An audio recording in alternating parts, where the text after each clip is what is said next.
Hi, everyone. Hopefully the change in content is okay with you. I think it'll be a pretty compelling presentation, so bear with me and I'll take you through it.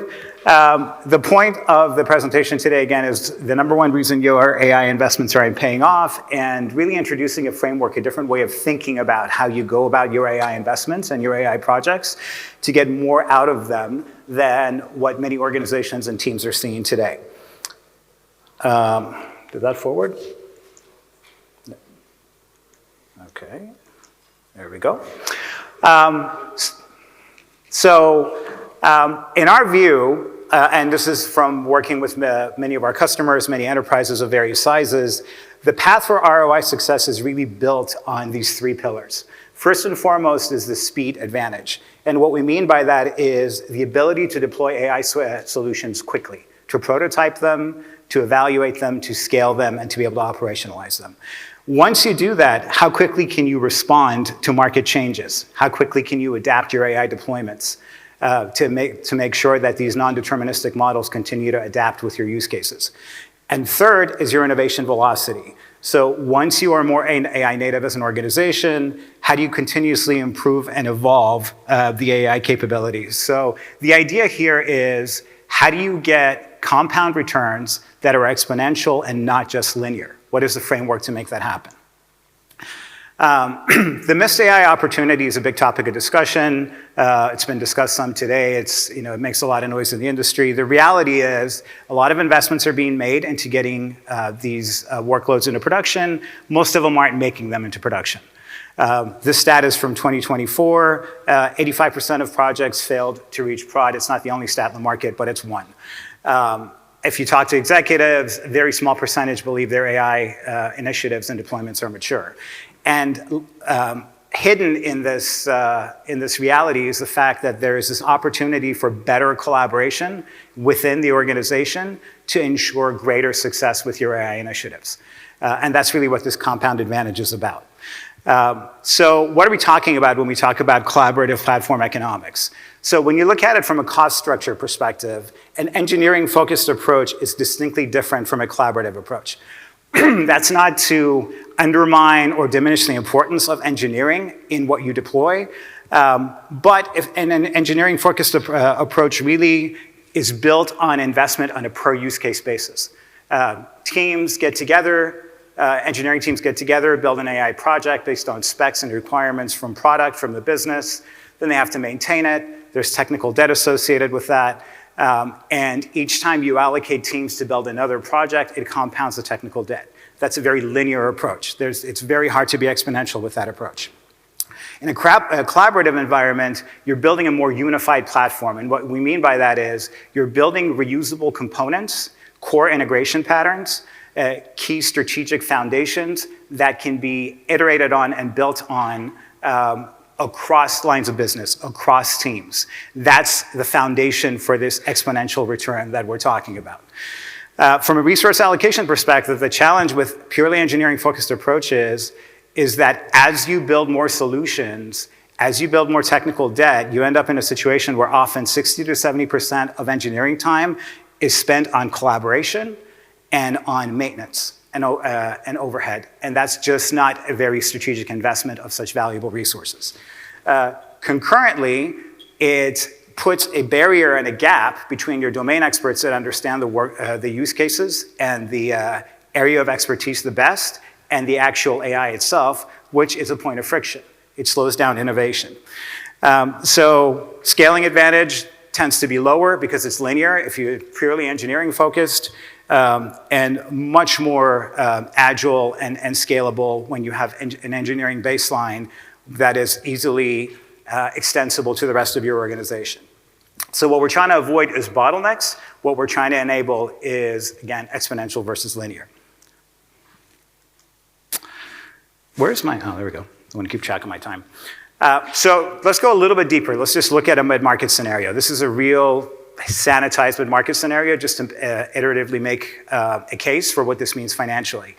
So engineering-focused approach in this case, 8 projects, $85,000. These are in US dollars, not in euros. But $85,000 average per project for a total of almost $700,000. Engineering cost, and this is engineering cost lost to that overhead that I was talking about. 60 engineers, loaded cost of an engineer, 60% coordination overhead, that's almost $8 million in lost productivity. And as an extension of that is the opportunity cost, because with that overhead, with that linear approach, there are months that go by without workloads making it into production. So the lost revenue from 4.5 months of delay across 8 projects, quantified.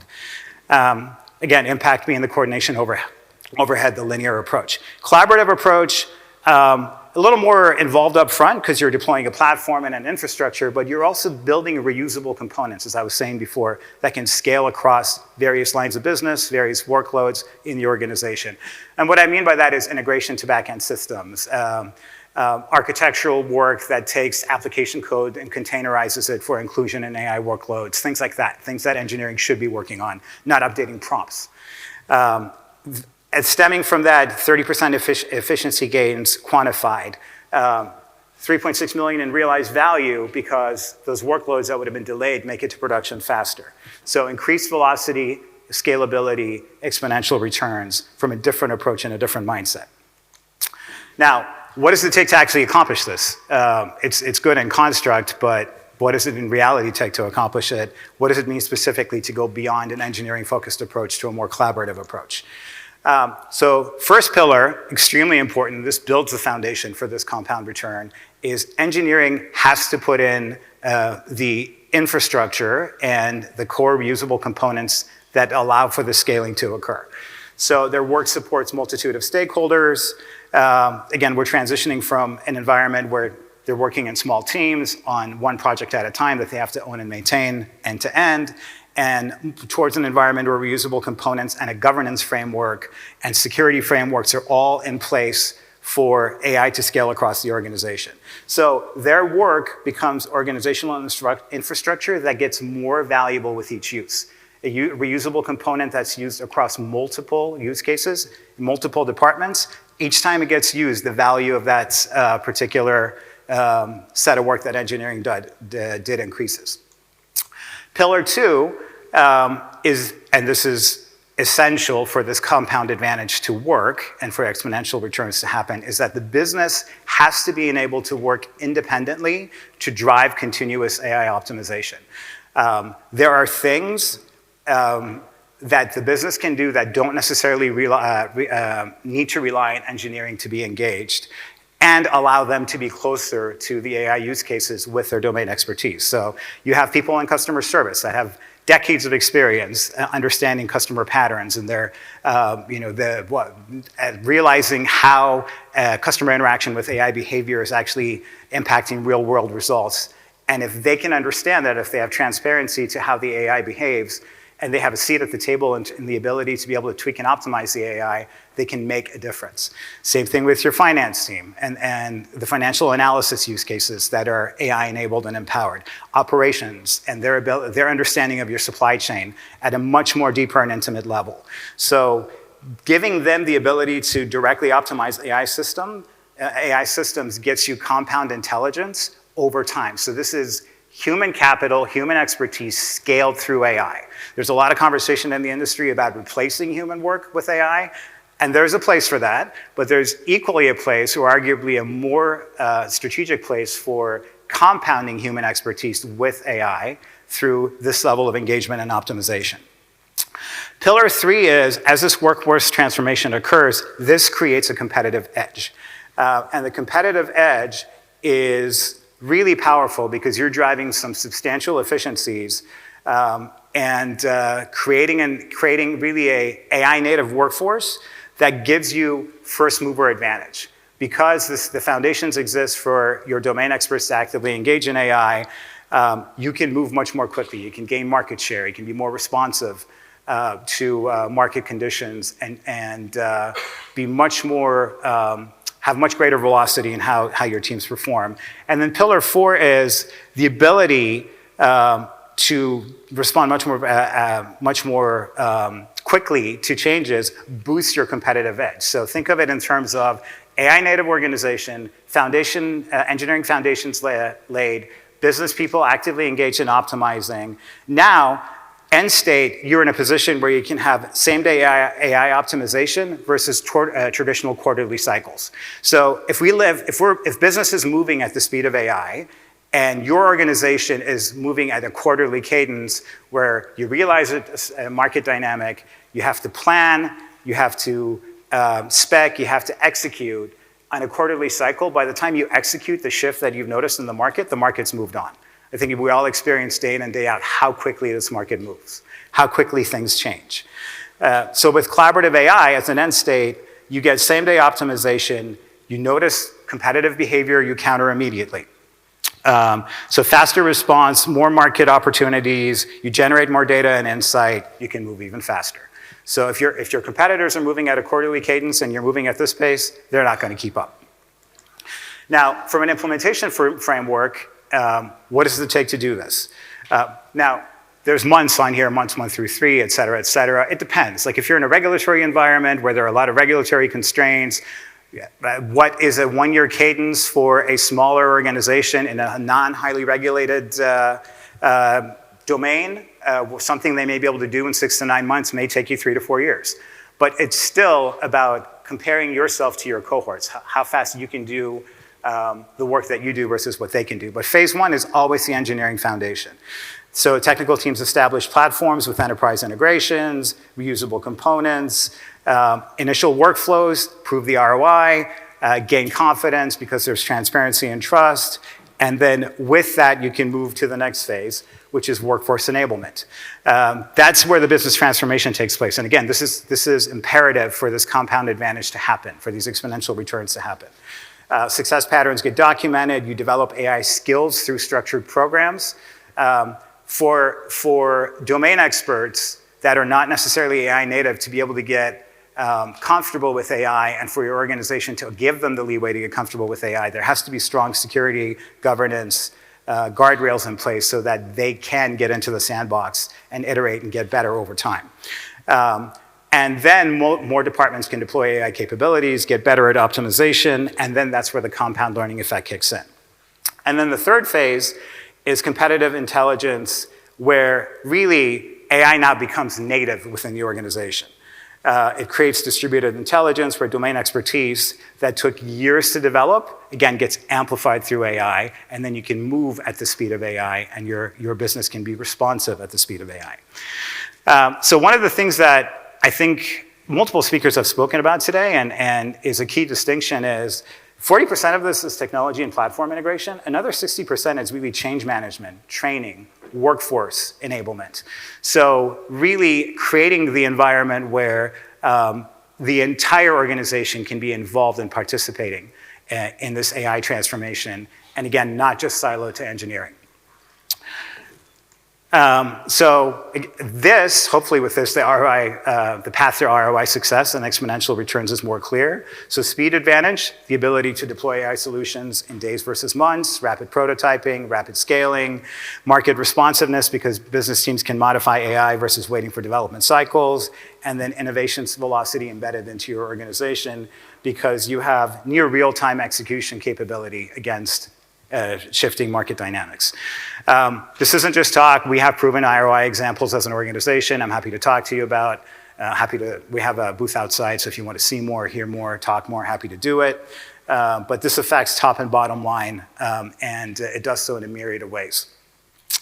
The Vellum platform really comprises of some core set of capabilities. The capabilities are important, but the capabilities are everywhere in the industry. You could probably find 1,000 vendors that hit all these checkboxes, maybe not all in one platform, but across 1,000 vendors, you would hit all of these checkboxes. So that's really important, sure. But what's more important is a platform approach that enables the kind of collaboration if you want compounded returns, not linear returns. If you want exponential scaling versus project by project. And inherent in that, rooted at its core, is this very tight feedback loop that needs to occur between the entire organization to optimize AI's performance. We have a white paper on this entire construct and topic. I would highly encourage you to download. I am squeezing into 15, 20 minutes what this white paper really breaks down step by step. and maps it back to technology capabilities that are important for your consideration as you build and deploy. I'm Rasam Taloui, obviously with Vellum. We covered that already. I got through this more quickly than I was allotted time for, so I have lots of time for questions if you all have questions. And if not, then that's good too. Yeah. Thank you so much.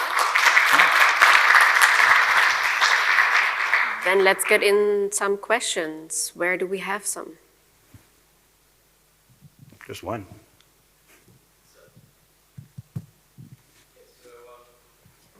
Microphone is coming to you. Thanks, yes. I'm just in the middle of discussing with some salespeople the positioning of what sorts of benefits we can provide with AI. And I think in your coverage there, you touched on the fact that if you're focusing on the traditional structure of delivery and traditional structure of what you're doing, you're going to be stuck with just, 10%, 25% improvement rather than the exponential one. So I thought that was very interesting from your presentation, that you need to focus on what's going to be different about how you go about structuring the thing. What has that amounted to for clients using Velum, would you say? What? I'm sorry, I didn't hear. What has that amounted to for clients using Velum? What sort of changes have they had structurally as a result of using the platform that's enabled them to get to the exponential improvements? So let me answer the question in terms of, I'll answer it in terms of two parallel paths. One is, we have found people that came to Vellum with the mindset of we are just not iterating rapidly enough, that there's a bottleneck inherent in our organization, have recognized the value of Vellum to enable that capability right on the spot, right? So they were kind of the tip of the spear. Because of that mindset of product, it's a very common pattern is product has a lot of ideas around feature innovation and enhancements, but they rely on engineering to own the end-to-end process of making that a reality, and that's a gating factor that doesn't need to exist. Especially in tech-forward organizations where the product managers are technical, they don't really need to rely on engineering until it comes time to orchestrate for production. So that's the core mindset that Velum can enable, and that with our framework for the rest of the enterprise, or for non-tech-forward teams.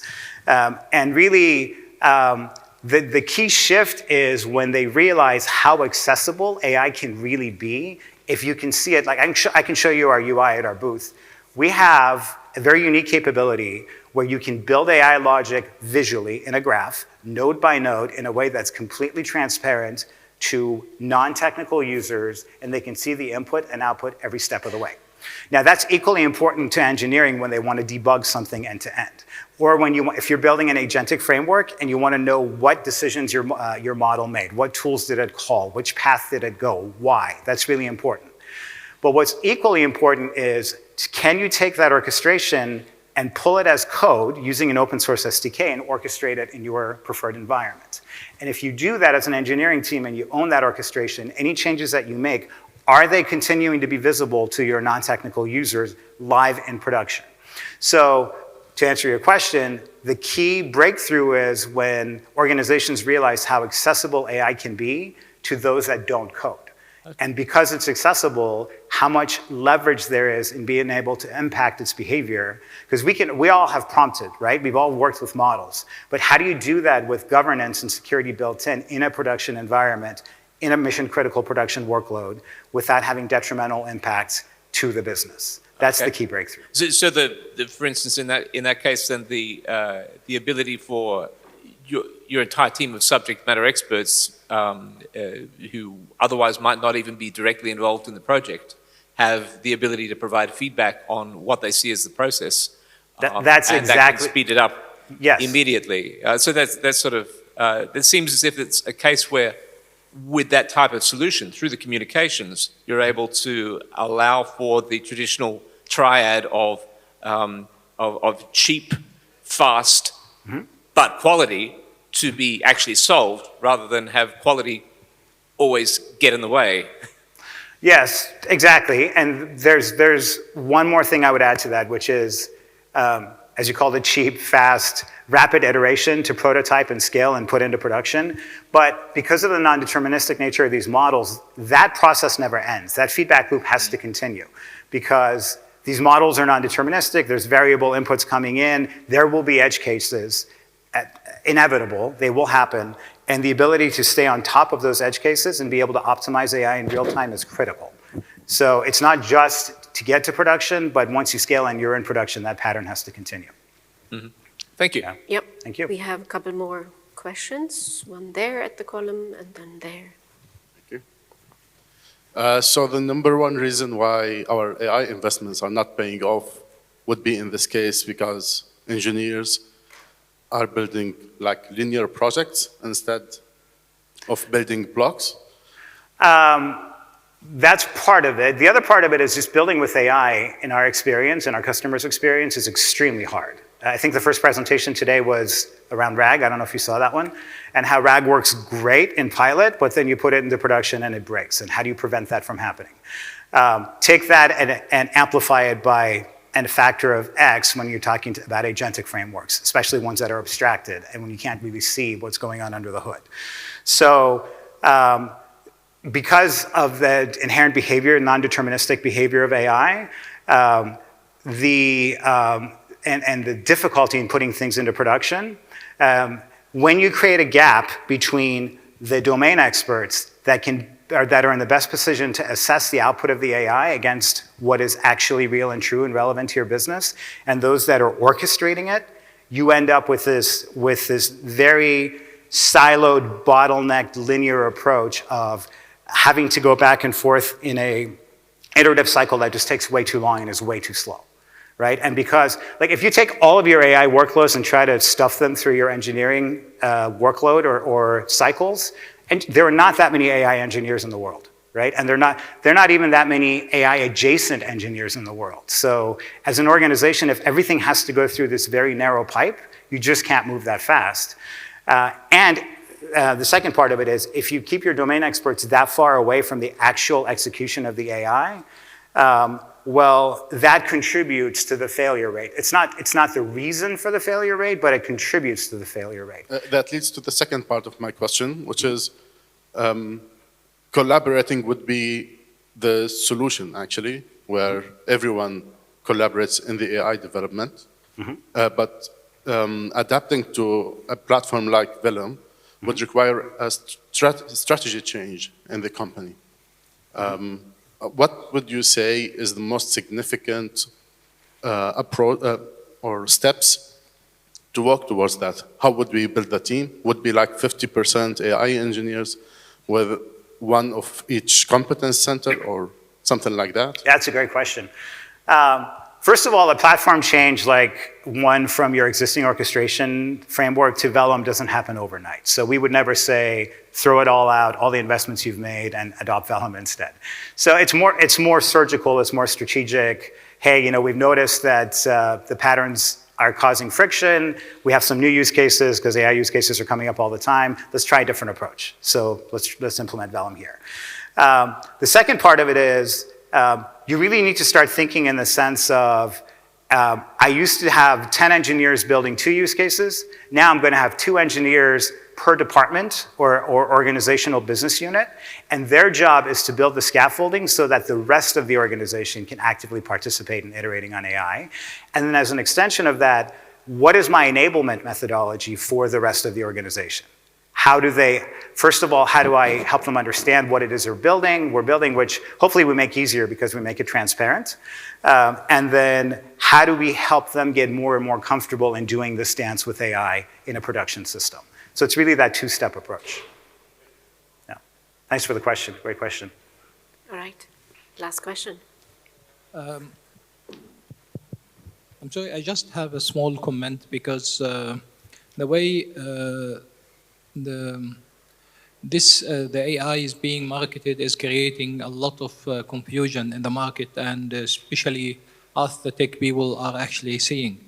I have had the chance to audit in a number of organizations, and many of them have actually started adopting new AI, and they are actually facing what we call losses on their investment because they imagined, because the salespeople go and tell them things, and the reality is completely different. And for example, when you say an AI engineer, Dr. Arman here can tell you his definition for an AI engineer is completely different from what the buyer of these platforms thinks that he will end up getting.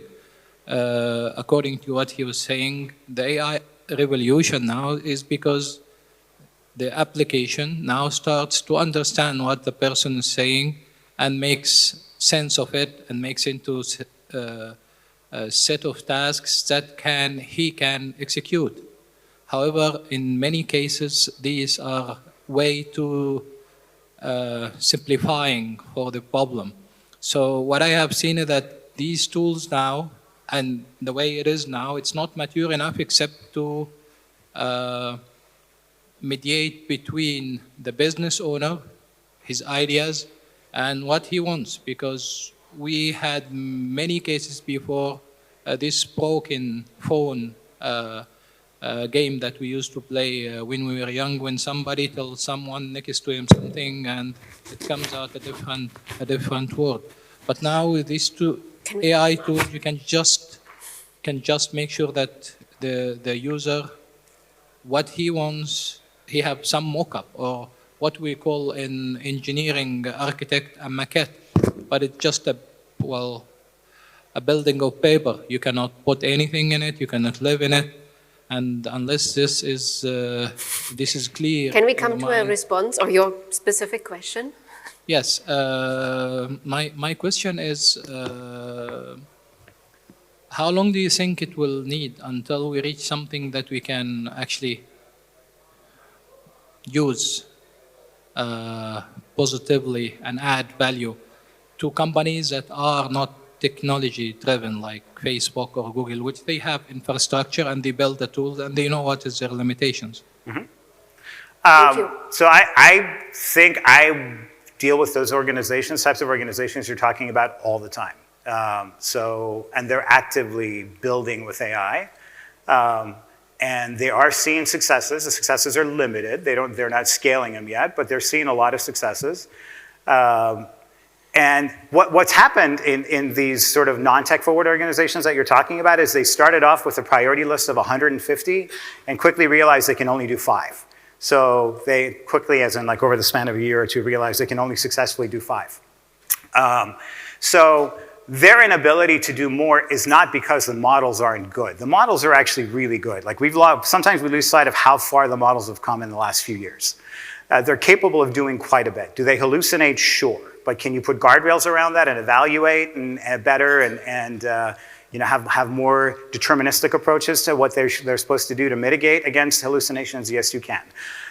So for organizations like that, really, I can't harp on this enough. It's about allowing more than just engineers, because you kind of highlighted the problem of engineers have to know what the business wants to build, business community requirements, they go build, they come back and say, is this what you wanted? Business is like, no, not exactly, you weren't exactly listening. So then they have to go through the cycle again, and that's a waste of time. But if engineers can build the most strategic, important parts of the framework itself, the scaffolding, and then allow the business to interact with the AI directly, then hopefully organizations like that can get a lot more value from these really intelligent, capable models that are on the market, and all these frameworks and approaches and architectures that allow different ways of interacting with these models.